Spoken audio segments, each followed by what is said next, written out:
Imagine you are a child and your mother wakes you up to go on a late night car trip.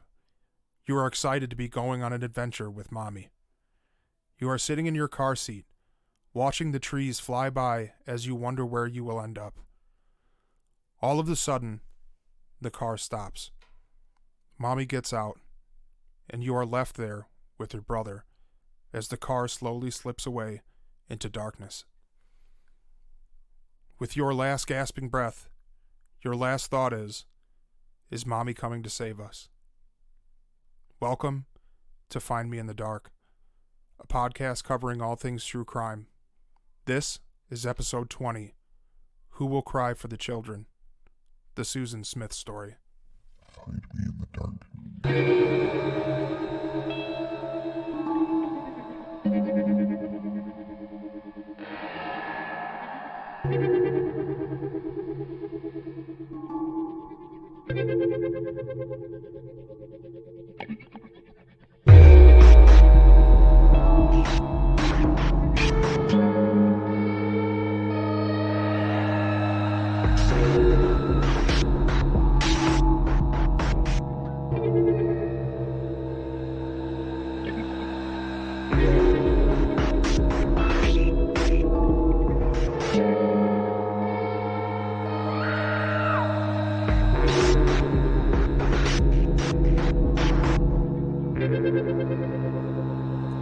Find me in the dark.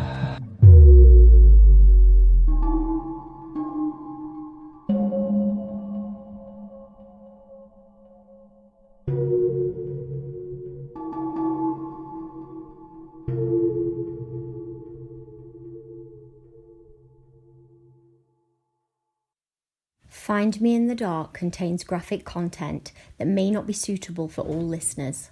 Listener discretion is advised. Hello, everybody, and welcome back to Find Me in the Dark. I am your host, Eric Phillips, along with my co-hosts, Robert Prestige and Mason Bryan. What's going on, guys? Hey, how you doing? So today, I don't know if you guys know this, it's a very special episode because it is technically our 20th wide release episode. 20 episodes. And like we've been talking about that since like episode 1. Like, oh, we're gonna do something really cool for episode 20, and guess what? We did. Well, okay. I don't want to say that it's cool, but Tight. it's an intriguing case to say the least. Yeah, that it is. I'd never heard of it until you sent me the information on it a little bit ago.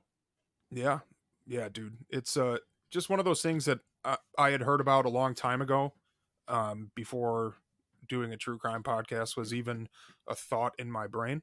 And I was trying to look for something kind of special and something where there's a lot of information and a lot of in-depth stuff just to go over and explain, and this one is it, man. I mean, I was able to find like so much information on this, almost too much. It's a good one though, because like the more I started like getting into it, I started remembering. I've heard it, you and I think a lot of people get like that too. You'll start remembering this case from like back in the news and everything like that, especially special aspects. Yeah, dude. Yeah, this was one of those cases that shook the world at the time.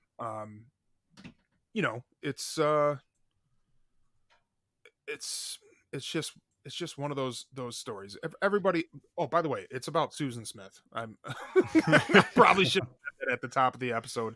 If you don't know the Susan Smith story, you're about to get literally every single detail of the whole story, her background, everything. Mm-hmm. So what was our last wide release? Does anybody know? Well, so I know you released the Patreon special episode, Pulse. That's what it was. Yeah, Okay. onto the mainstream for everybody to listen to. Yeah, we did Pulse, which is a good one. Yeah, we figured, just to put that one out there in the mainstream because it's just such a sad story and feel like it's a story that really needed to be told. And we know that going to the Patreon website and listening to it there, not everybody's going to do that. So we just made it available for everybody else. Yeah, hopefully it inspires a lot of people to check out the Patreon. That way they see that the quality of the Patreon episodes is the same quality, if not even better sometimes, than the wide release episodes. Yeah, we put the same amount of effort into everything. If people are paying, their hard-earned money to listen to us, I'm not going to half-ass anything, and neither is Rob. That's In the fact, truth. I think the fact that they're called micro episodes misleading. It used to make sense, and then we all have a hard time keeping everything under 40 minutes. Like this one is going to be long as shit, and our last couple Patreon episodes, they're just normal episodes, man. Like Yeah, they really are. episodes for our people that are making generous donations to hear us. And if you do want to sign up and hear multiple of these crazy stories that we've covered, because we've covered some brutal ones in there, just go to patreon.com/findmeinthedark and sign up for either 5, 10, or 20, whatever you want, and every tier gets access to all the stuff that we release on there. So just whatever you're like, if you're able to donate $5, $10, $20, whatever you feel comfortable donating, we're grateful for any donation. So Absolutely. Speaking of that, I do want to shout out our 2 newest Patreon members, Christine R. and Kimberly Bryant. Christine and Kim, welcome to the team. Thank you for your donation. We obviously appreciate the shit out of you. Hell yeah. We that's the only way I can say it, is that we love you, and thank you so much for your donations. So anyway, okay, I feel like we can't go any longer without talking about the stuff in Nashville, right? Like we should bring it up, right? I agree. Fucking shit. If you are living under a rock like I was apparently on Christmas and you haven't heard about the Nashville bombing yet, go look it up. Go watch the news. It is some scary shit. It just sounds like some. You remember that movie Law Abiding Citizen? Yeah, That's what it sounds. Well, it's. I don't know. I can't wait to hear more of, like, about this. But like, it's just everything that went down with it. A computerized countdown, and then supposedly they played "Downtown," the song "Downtown" by Petula or Patchouli Clark, whatever her name is, and which is a creepy, crazy song to play right before blowing up like 5 city blocks of downtown Nashville. So Was it that many blocks? it was a big amount. I mean, the video I watched at like Dude. camera, like those dudes were not nowhere close to like the bomb. Man, that's so insane. So if anybody listening, if you're from Nashville or Tennessee, any of those areas, you have family down there, I'm sorry. I hope everyone's okay. They haven't reported any actual deaths so far that we know of, but our hearts are with y'all. I know we have some friends down there. I know people down in Nashville. So hopefully y'all staying strong and safe. Be careful out there. It's shit's crazy lately. So well, just before we started recording this one, they had to close down another Nashville highway because they found another box truck playing similar audio over the intercom thing. Yeah, whatever. that's okay. So this is it's not over from what it seems like. I don't know. But I mean, it's just scary to think that way, because I mean, the one supposedly, obviously we don't have all the information yet, but the first one was supposedly a suicide bombing, right? Like, I mean, the guy was in the truck. Yeah, it seemed like a domestic terror attack. And the worst thing is that they don't really, from what I've read, they don't really know why this happened. No, they haven't showed. So it's kind of hard to predict any of these things happening when you don't have a motive and you don't it's easy when it's some like high up terrorist organization and for a fact the person has ties to that organization, so you can kind of predict when these things are going to happen again, but not when it's just like you think it's a lone wolf type guy and then all of a sudden a second truck shows who up. Also gives out a 15-minute warning during it. Like, that's the creepiest part. Like, I don't get that whole meaning behind that. The last few seconds where it's like, evacuate now. But in the recording, it also called for the police to be called to the scene. Oh, so it does kind of make me think like maybe this motherfucker is just trying to blow up a ton of cops. Do you know what movie that they did? Did you ever see Rampage by Uwe Boll? Yeah. Like when he blows up that police station. Like, okay. So when we learn more about this is going to be that'd be an interesting case to get into. But more is going to happen, obviously. So we're curious to see what happens. I mean, if there's any bigger updates on this case, we'll all jump on together and record another update on it, and we'll just put it on the main feed. Just so for sure. But everybody stay safe out there, though. Yeah, but with all that going on in this world falling apart, let's talk about some murder. This is that's that's what. Hey, man, It's still 2020. I know. That's what we do here. All right. So, everybody, we hope you enjoy episode 20. Who will cry for the children? The Susan Smith story. You guys ready? Yep. Yep. Here we go.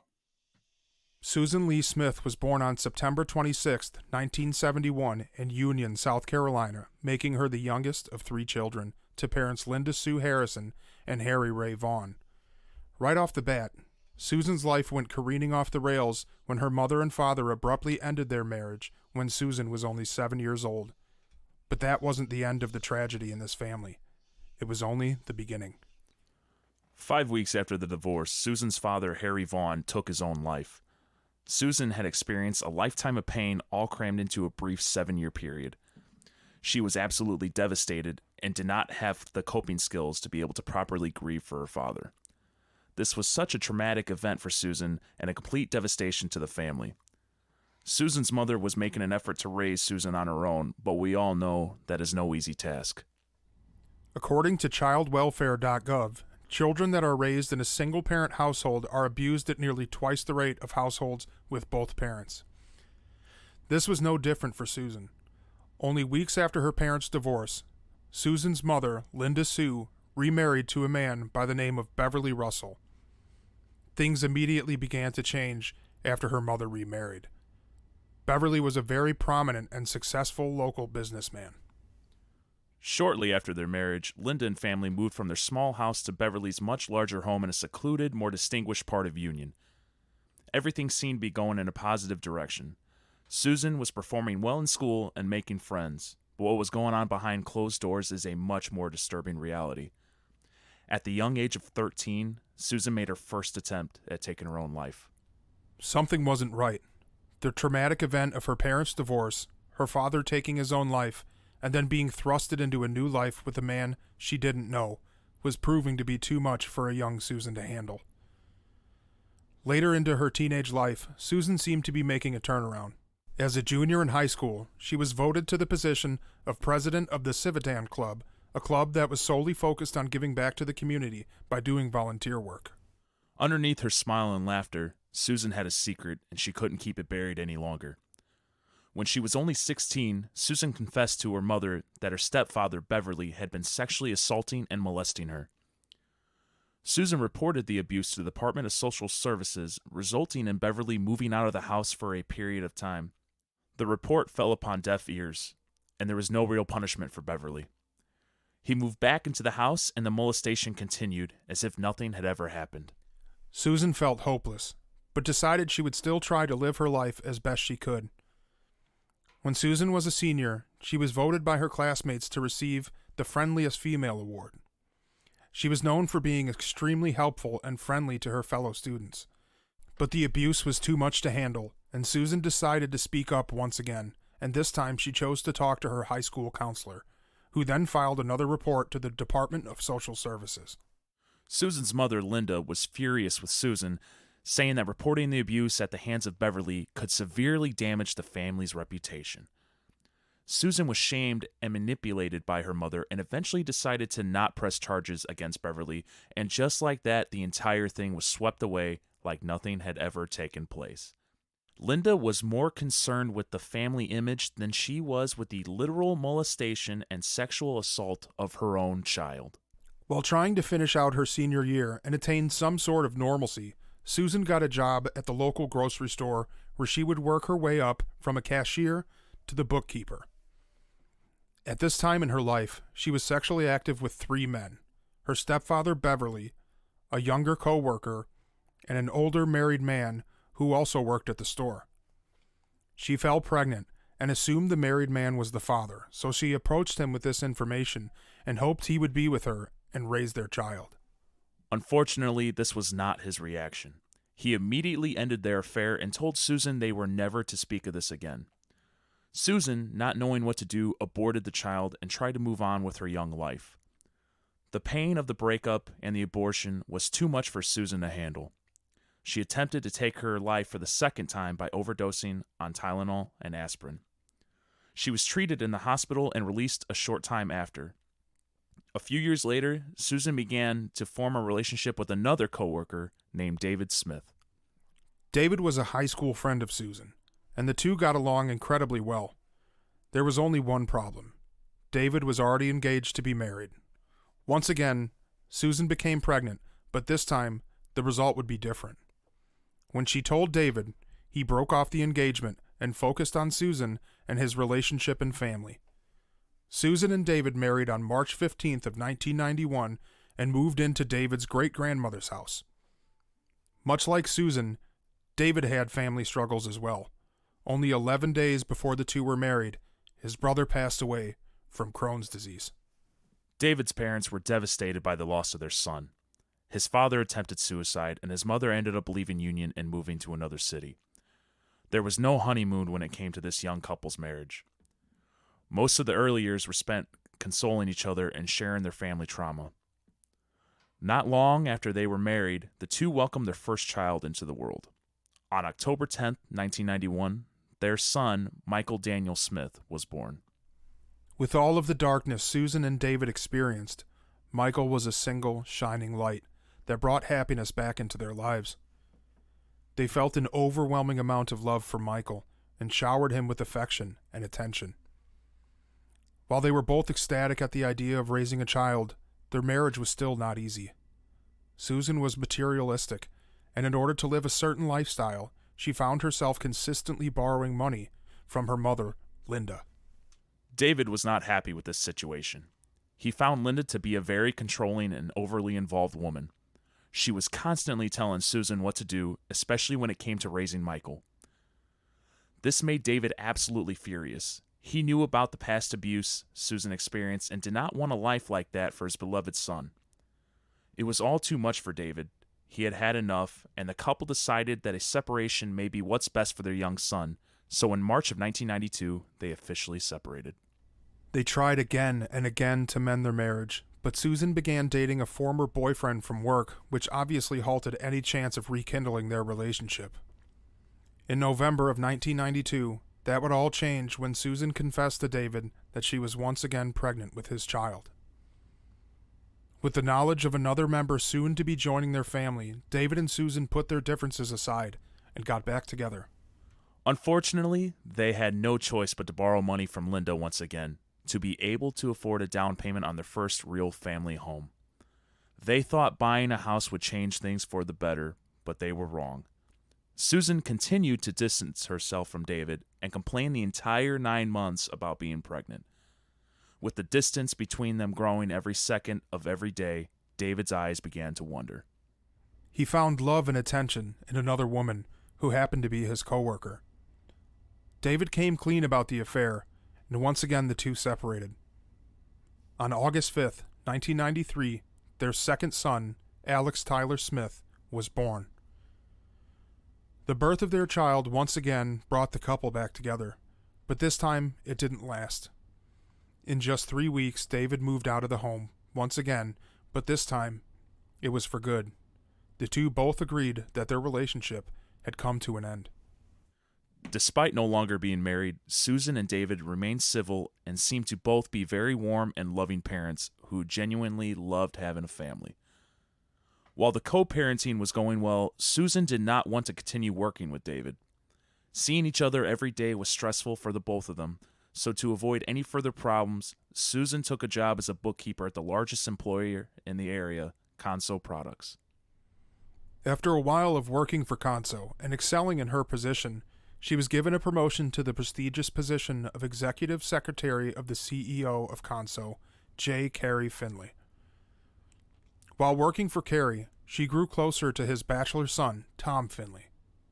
The two started dating in January of 1994, but after a short period of time, David and Susan were drawn back together and decided to give it one last shot. This, as you could guess, was a short-lived attempt, and Susan told David that she wanted to end things for good. She wanted a divorce. Come September of 1994, Susan and Tom were given it one last shot, and Susan was planning their future together. Unbeknownst to her, Tom was trying to find a way to completely end things. October 17th, 1994, a few days before the divorce papers were officially filed, Tom penned and sent a letter to Susan. In the letter, he communicated his desire to end the relationship. Citing the difference in the way they were raised, not wanting children, not wanting to raise her children, and her erratic and loose behavior as the main reasoning for him wanting to cut ties. Through the letter, Tom took many personal jabs at Susan. For example, he said, "If you want to catch a nice guy like me one day, you have to act like a nice girl, and nice girls don't sleep with married men." All right. So, man, we aren't even like, we aren't even too like, it's obviously really crazy so far, but like if you can even imagine, it gets crazier. So, At this point, you kind of feel bad for Susan at some point. yeah. Yeah, if you were to be just like reading this story and without knowing the outcome, you would feel bad for her, for sure.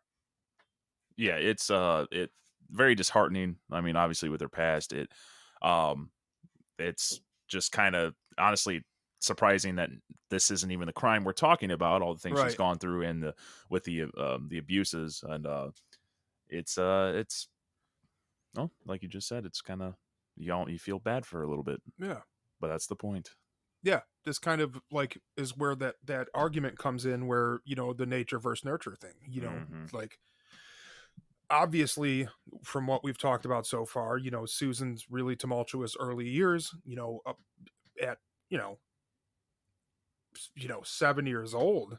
With her parents divorcing, and then you've got her father's suicide, which hit her like a ton of bricks. Mhm. And at only to be 13 years old and to genuinely try to attempt suicide, um which there wasn't much on what she did, but from what it sounds like, she took a bunch of pills. So Oh, okay. and at 13 to actually really really try to kill yourself, it's that's horrifyingly sad. I mean, yeah. I mean, I don't see. I mean, being that young and losing your father to something that Hmm. that I don't know. I lost an uncle to suicide, and it's like there's always something in the back of your mind that thinks like, what if? It's just a very young age to be confronted with your mortality. You know what I Mhm. mean? Because that's what it is. And it's such a violent, an abrupt, and permanent end that it's hard for someone that their brain isn't fully developed to comprehend that type of loss. You know? Well, not and also too. I mean, it's not just affecting her; it affects the rest of the Oh family. yeah, Obviously, like the mother. So you don't know how the mother really how she's probably going to deal with it. And then not to mention it brings somebody new into the picture, which this is where we come up on Beverly. Beverly, Ugh. the biggest. Well, I was gonna say he's the biggest piece of shit in the story, but he's definitely not. He's No, just he's he'll. a mega piece of shit. I think he ties for second, but yeah, he's definitely not. I don't approve of this guy, and I hope nobody listening would approve of this man. It's kind of disgusting. Yeah, because she comes out at uh you know, like midway through high school and starts talking about how Beverly, her stepfather, is molesting her, sexually assaulting her. Once again, there's not many details about what exactly happened at that age, but I'm pretty sure he was forcing himself on her. So, and then she reports the abuse to social services, and uh they basically he has to move out of the house for a little bit, and then he just moves back. And the same shit keeps happening. Like, Yep. As we've seen before, the social services Yeah, once again, dude, does not the do failure of the much. system. And then but it happens twice, because then in her senior year, when she's talking to a counselor, they make a report to social services once again, but then Linda, her mother, like shames her into not pressing charges. Which I mean, and that's not uncommon, but it's fucking disgusting that it's like she's not upset with him, she is upset with her daughter, the victim, for reporting a crime because you're gonna make the family look bad. And you know what's weird is that it kind of shows where Susan got some of her personality traits Mm-hmm. I from, was because just gonna say that. we'll see that Yeah. coming up later on. Well, yeah, we'll see that coming up later on. It's ugh. Yeah, they definitely have a lot in common to be more concerned with the family image than the well-being of your own flesh and blood is just, I don't even know how to explain how disgusting that is. But then yeah, she's still doing really well in school regardless of all the shit that she's going through at home. It's, I mean, I don't know how you can put on a brave face and go to school and still get, voted all these awards, and you're the leader of this prestigious club that donates most of their time to just helping the community. It's I don't know how anybody could do that. It's truly an amazing feat. It's an insane story. And then you kind of see the Downward results. spiral. Yeah, yeah, and you see where the trauma starts to add up, and she starts making really really big mistakes where she's having an affair with a married man. It seems like multiple. I mean, it seems like she has a trend of she really likes men that are already settled down or married. It seems to be a common thing. Do you think that stemmed from Beverly? Do you think it stemmed from like a maybe something mental, like developmental in the brain, like with men in her mind, or do you think this is just coincidental? I don't know if it was married men or if it was just men in general that she was seeking attention from. Yeah. I really don't know. But of course, the married man says, I'm married, so we are not going to have this child together. So she gets an abortion, which is another traumatic event in her life early on. Yeah. So then, and then she, her second suicide attempt, breakup, abortion, and then that's when she meets David, which of course, she starts sleeping with him. They have a relationship, but she's engaged, or he's engaged, and she gets pregnant, and he kind of, I don't know. Do you think that's the right thing? Like, he kind of does the right thing where he breaks off the engagement and decides that he's going to raise this child. It's probably the better of the two choices. I mean, it's so I'm going to give him a little problem. I'm not going to say, oh, he's a great person for what he was doing, Right. but he did make the right choice in a sense. It's, at least at the time, like he did what people would say is or at least back in the day, they say it's the manly thing to do or the gentlemanly thing to do. So I'll say it was the right thing. Yeah, and David had some messed up things in his life too, and it seems in their relationship that they just kind of like, I don't know, they kind of just like mimicked what their parents were doing and had this really tumultuous relationship where they kept breaking up and splitting up, and it was just, I don't know, it had to be traumatic for the kids. Couldn't imagine it not being traumatic. I mean, I'm sure they both have ill things to say about each other, and then all of a sudden they're back together and then separated back together, I mean, and those kids are just developing their whatchamacallit, their skills too, Yeah, dude. Oh, if you guys hear anything in the background, it's because my 4-year-old snuck down here and is playing with toys. So yeah, this is real. I actually am a father, and this shit happens. And I do get where David is coming from in some of the arguments, because if my wife were consistently borrowing money from her mom, and then her mom was telling her how she should be raising the child, and she's talking about, raising their first child, she's talking about it more with her fucking mother than she is with David. And David feels like, with the borrowing the money, that he already has his family indebted to this controlling woman. Who, if everybody knows that like, dude, she was, because Linda is abusive. Yeah.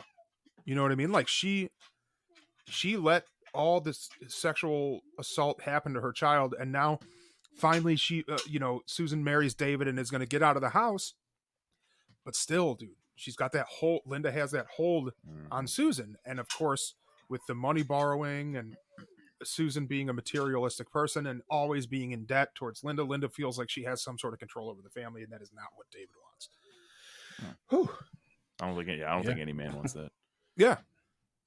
So, anyways, they split up, and Susan gets a different job and works her way up to executive secretary to the CEO, and that's how she meets Tom, which we've talked about Tom,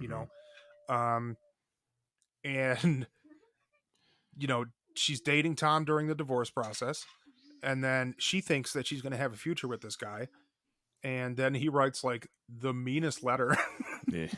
Like the letter is so fucking mean. It's like bye. Unnecessarily mean, like that line where he's like jabs at her.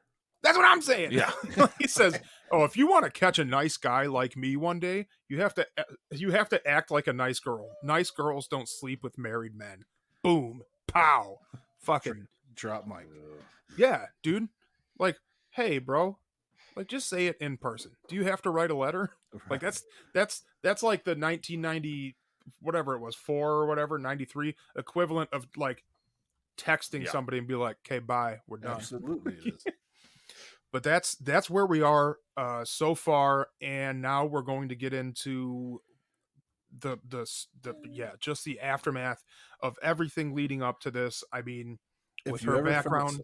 If you ever felt sorry for her, you will no longer feel sorry for her.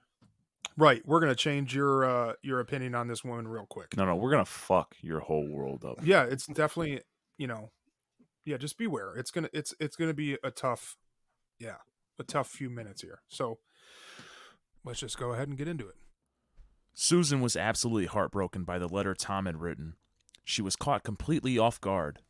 In her mind, things were going swimmingly between the two. But deep inside, Susan knew the truth, but she tried to block it out and live in her delusions, pretending everything was perfect. While she was involved with Tom, completely unknown to him, she was still sleeping with David, and even her stepfather, Beverly. It was even alleged that Susan had also had an affair with her boss and Tom's father, Carrie. In an attempt to manipulate Tom and garner sympathy, Susan told him that she was still being assaulted by her stepfather. When this attempted manipulation was not successful, she told him about her affair with his father and warned him of the possibility that their sexual relationship may come up during the divorce proceedings with David. Tom knew exactly what Susan was doing. She was using her relationship with his father as a way to trap him in a relationship that he clearly wanted no part of. It didn't work. He stood his ground and assured Susan that their romantic relationship was over and nothing would change his mind.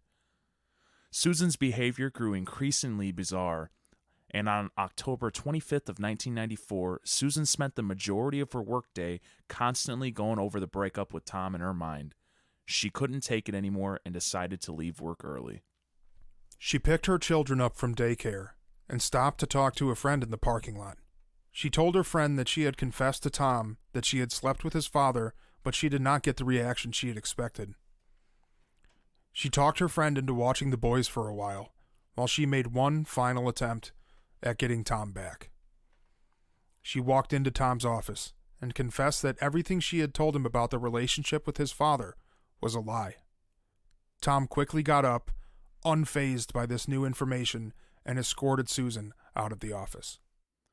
Later that evening, while Susan was sitting alone in her home, while her children slept, she remembered that her friend had dinner plans with a group of people, one of those people being Tom. She swiftly grabbed the phone and dialed her friend. When she picked up, Susan began to grill her about what went on at the dinner. She wanted to know if Tom had said anything about her in any of the conversations that the group had. Susan was crushed when her friend explained that she was never brought up. Not once. At 8 p.m. that evening, Susan put 3-year-old Michael and 14-month-old Alex into the family car, strapped tightly into their car seats, and began to drive aimlessly through the city.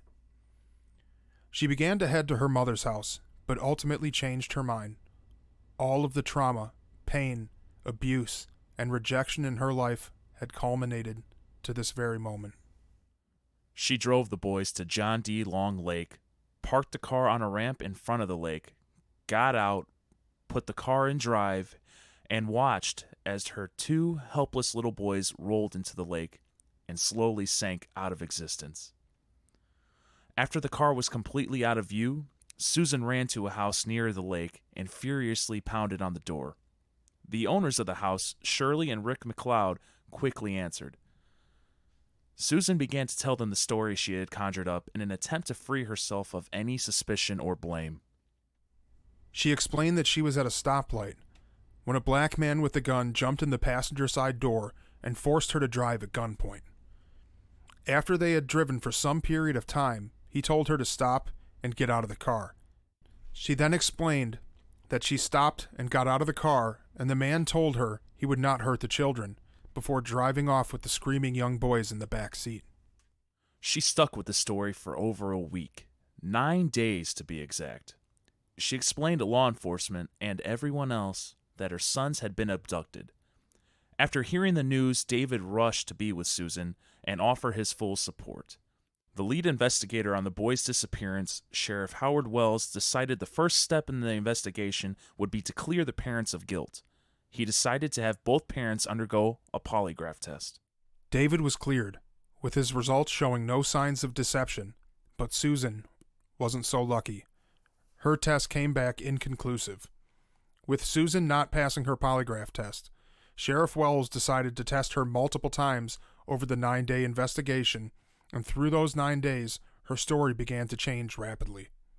Her many failed tests and inconsistent stories started to make authorities and media question her innocence. Susan's behavior was becoming increasingly odd.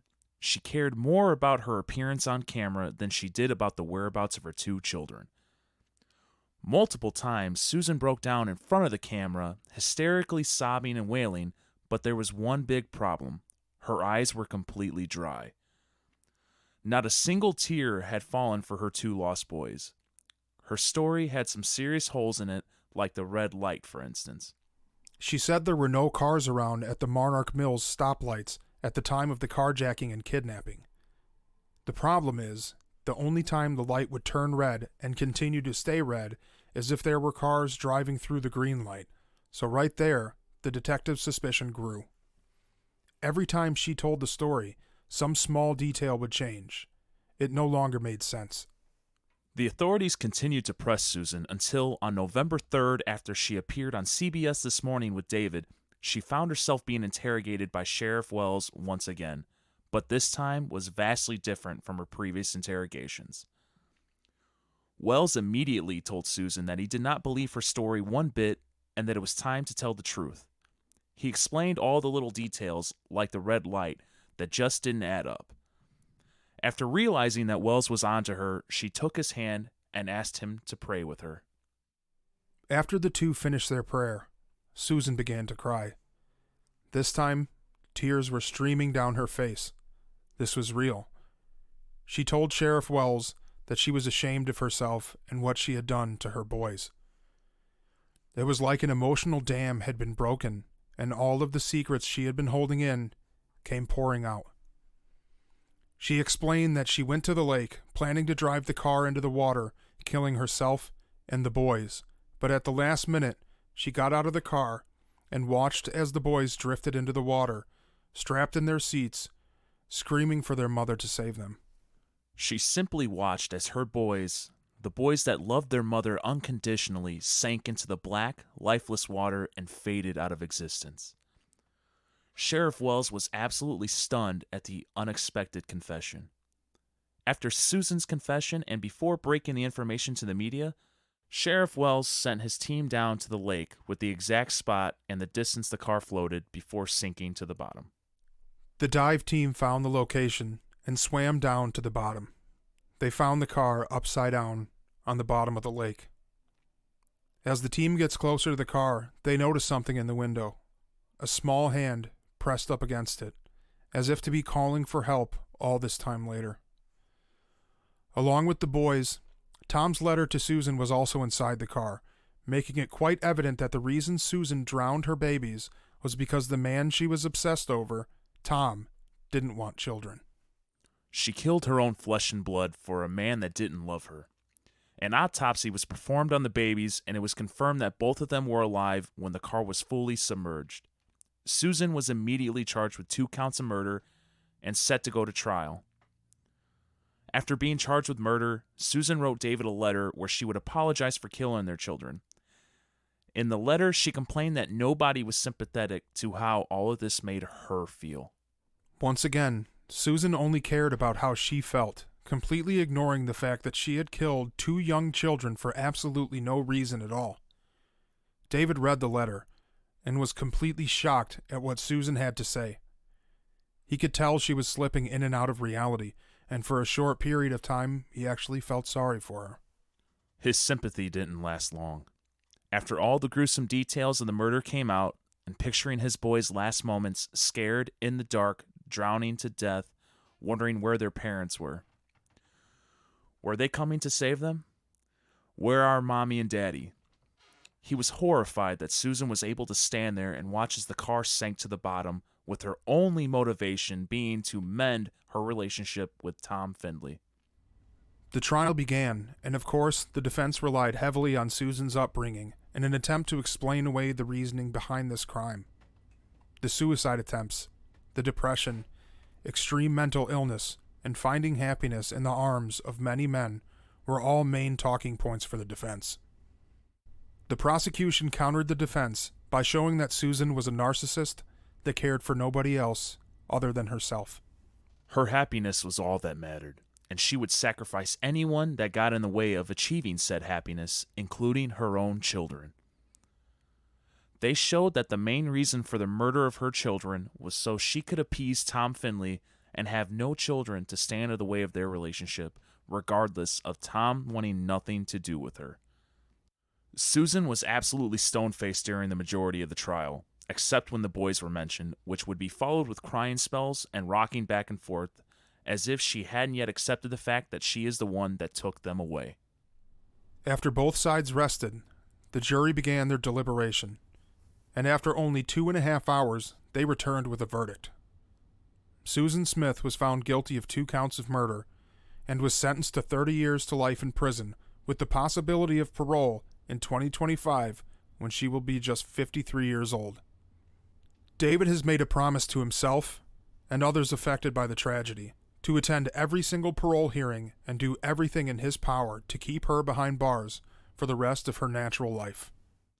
Since she has been jailed, nothing has changed when it comes to Susan.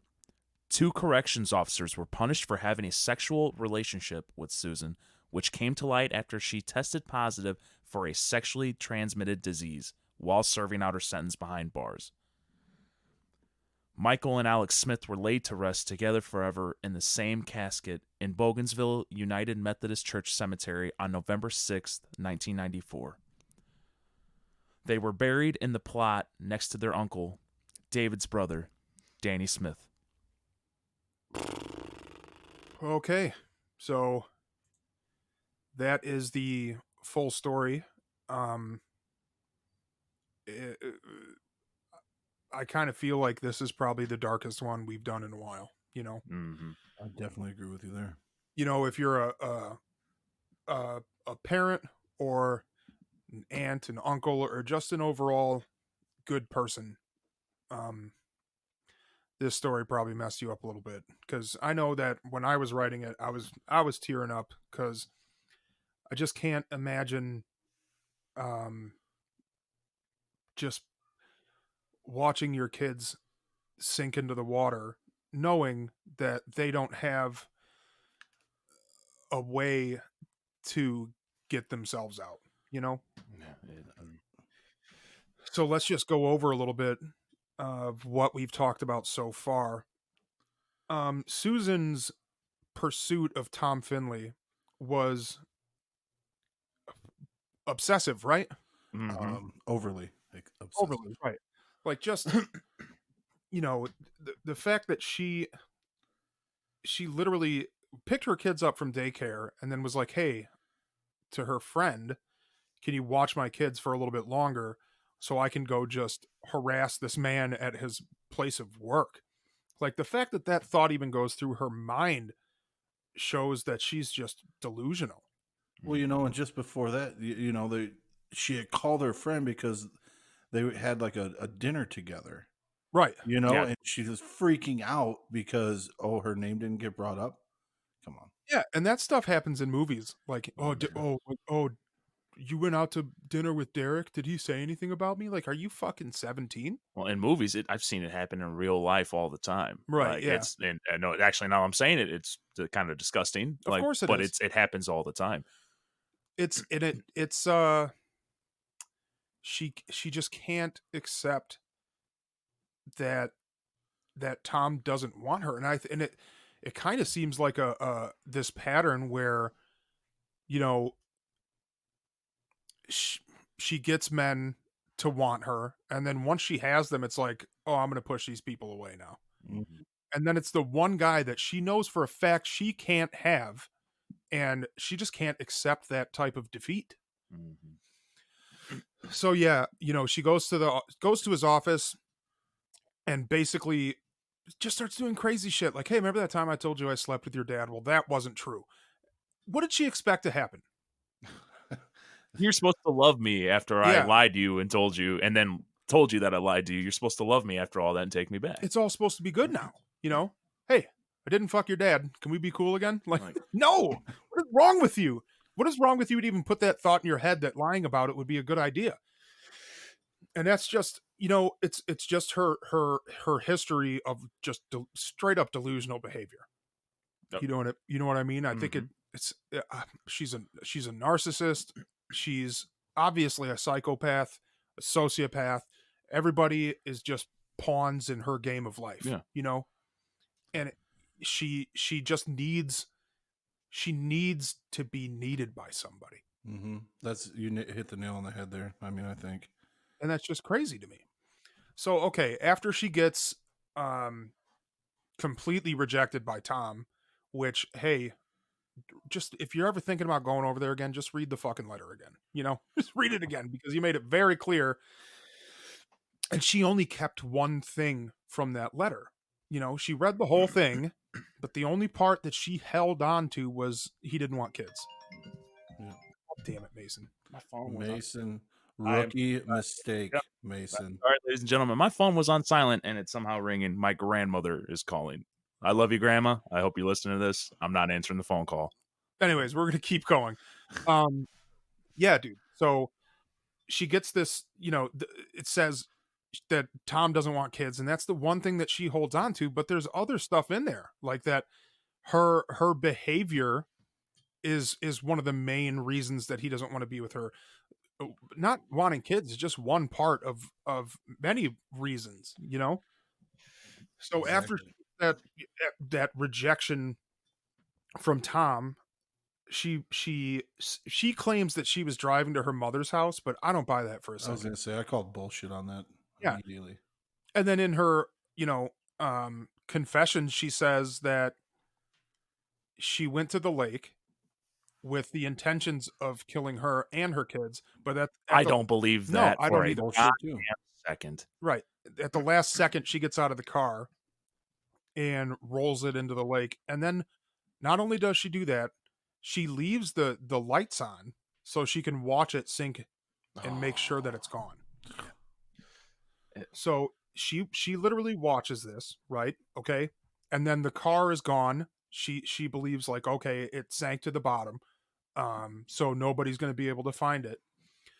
So that's when she runs to that house near the lake, and the people are nice enough to actually answer the door, and she explains that she had just been carjacked by a black man.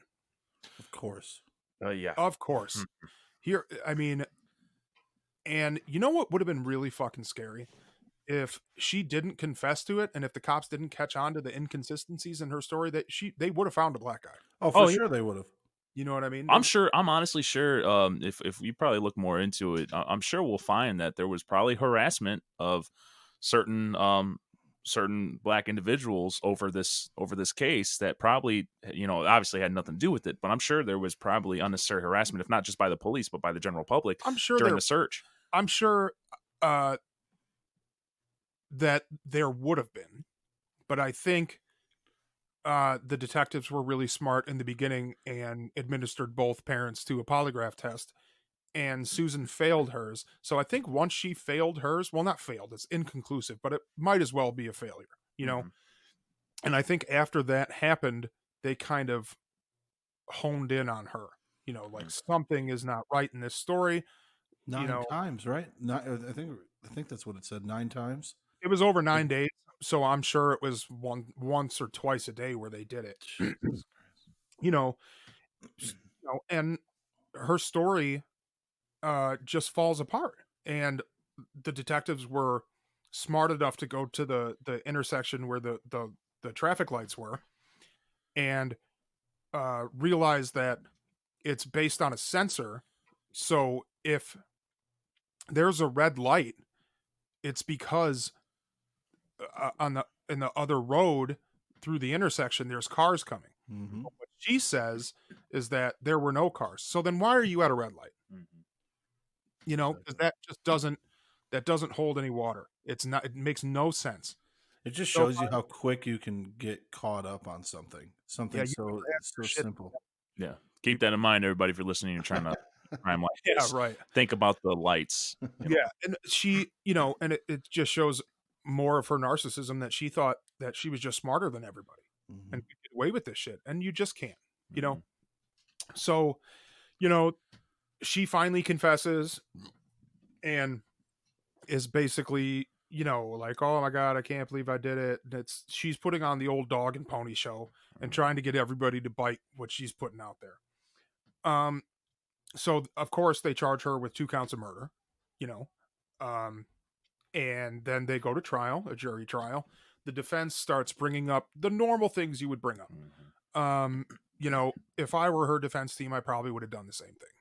Bring up, Well, that's what you're paid to do. that's what you're paid to do. I never would have taken the fucking case because she's so obviously guilty. Oh, But I'd take it and sink the case. yeah, I would there you take go. it and just do a bad You job. can lose your license doing that though.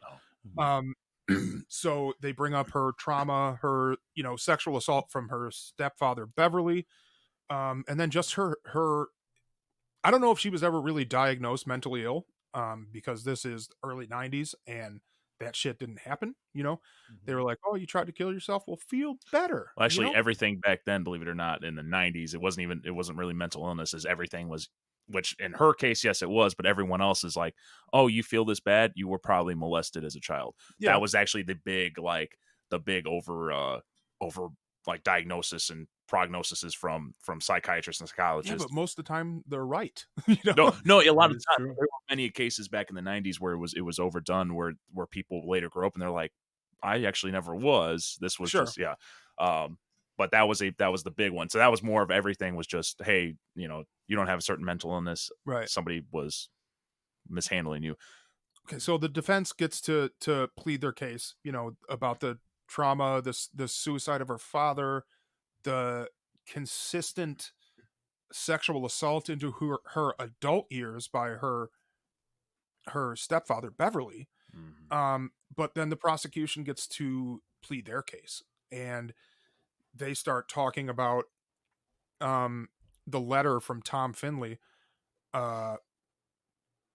Basically, she reads this letter, and then in a short period of time kills her children. Well, you put two and two together. In the letter, it says he doesn't want children, and then all of a sudden your children are killed. Mm-hmm. This is super easy. And she had the fucking letter in the car with the kids. But just she thought like, okay, I'm gonna kill my children. I'm gonna walk up to Tom Finley and be like, hey, so my children got killed. We can be, like you should. You should be with me. It's gonna work out now, right? Like Insanity. I don't. How does that? I don't know how you can even fathom that in your mind. Right. Like, you think this is going to work, but she also thought that saying she didn't have sex with his dad was going to work. So, Right. She's not all there. After telling him she had sex with.